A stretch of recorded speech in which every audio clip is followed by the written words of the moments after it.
ವಿಜಯಪುರ ಲೋಕಸಭಾ ಕ್ಷೇತ್ರ ಒಂದು ಕಡೆ ಕರಾವಳಿ ಥರ ವಿಜಯಪುರನೂ ಅಷ್ಟೇ. ಕಳೆದ 5 ಚುನಾವಣೆಯನ್ನು ನೋಡಿದ್ರೆ ಈ ಹಿಂದುತ್ವದ ಅಲೆ, BJP ಯಾವ ಮೋದಿ ಅಲೆ ಏನು ಇಲ್ದಿದ್ದಾಗಲೇ ರಿಸಲ್ಟು 99 2004 ಬಸನಗೌಡ ಪಾಟೀಲ್ ಯತ್ನಾಳ್ ಏನಿವಾಗ BJP ರಾಜ್ಯಾಧ್ಯಕ್ಷರು ಯಡಿಯೂರಪ್ಪ ಅವ್ರ ವಿರುದ್ಧ ಗುಡುಕ್ತಾರಲ್ಲ, ಆವಾಗಲೇ ಯಾವ ಮೋದಿನೂ ಇರಲಿಲ್ಲ. ಮೋದಿ ಹೆಸರು ಅಷ್ಟಾಗಿ ಯಾರಿಗೂ ಗೊತ್ತೂ ಇರಲಿಲ್ಲ.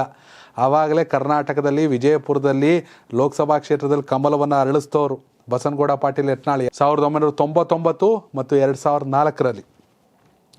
ಆ ನಂತರದಲ್ಲಿ ಕೂಡ BJPಯಿಂದ ರಮೇಶ್ ಜಿಗಜಿಣಗಿ ಸತತವಾಗಿ 3 ಬಾರಿ ಗೆದ್ದಿದ್ದಾರೆ. 2009, 2014 ಮತ್ತು 2019ರಲ್ಲಿ.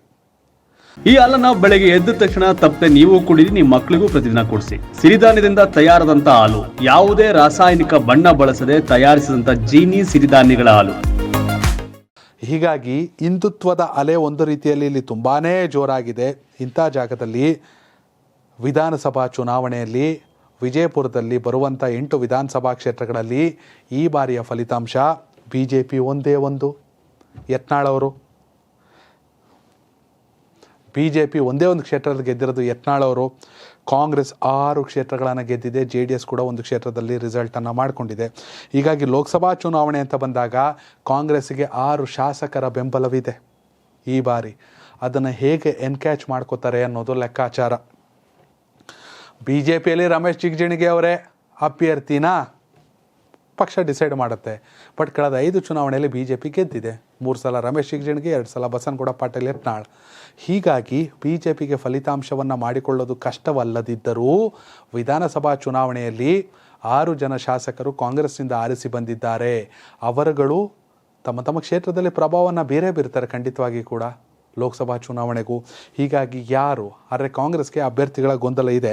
ಕಳೆದ ಬಾರಿ ಲೋಕಸಭಾ ಚುನಾವಣೆಯಲ್ಲಿ ಕಾಂಗ್ರೆಸ್ ಮತ್ತು JDS ಮೈತ್ರಿ ಸರ್ಕಾರ ಇತ್ತು. ಹಾಗಾಗಿ JDSನಿಂದ ಸುನೀತಾ ಚೌಹಾಣ್ ಅವರು ನಿಂತಿದ್ದರು, ಸೋತರು 2,58,000 ಮತಗಳ ಅಂತರದಿಂದ.